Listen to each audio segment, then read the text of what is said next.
আসসালামু আলাইকুম। কী অবস্থা, সবাই কেমন আছেন? ভালো আছেন না? আজ আমি ডক্টর ইউনূসকে নিয়ে কিছু কথা বলবো। আমরা কেন ডক্টর ইউনূসকে এখনো এত দিন মধ্যে সহ্য করতেছি? একে তো বাংলাদেশ থেকে বের করে দেওয়া দরকার নাকি? সবাই তো এটাই চিন্তা করতেছে না? ঠিকই তো আছে, বের করে দেওয়ার দরকার।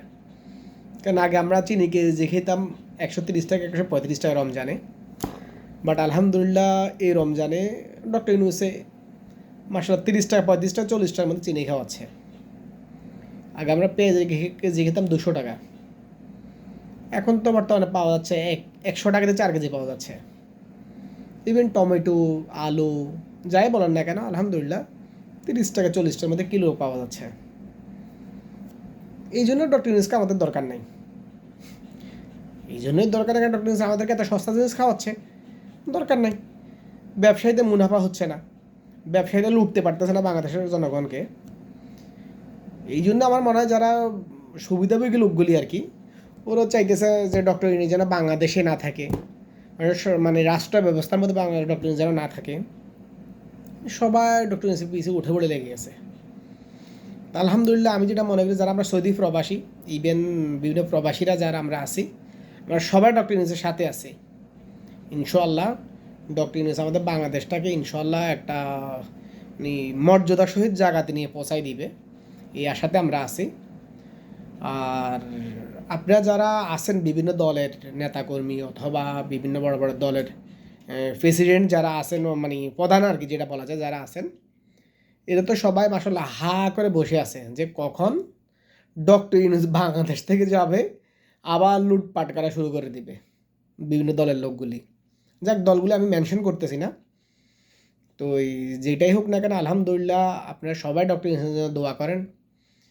আমিও আলহামদুলিল্লাহ গতকাল উমরা করছিলাম, দোয়া করছিলাম ডক্টর ইউনূসের জন্য যে আল্লাহ ওনাকে ভালো রাখুক, সুস্থ রাখুক, ওনার হাত ধরে আমাদের বাংলাদেশটা যেন একটা ভালো অবস্থানে যেতে পারে, এইটাই আর কি।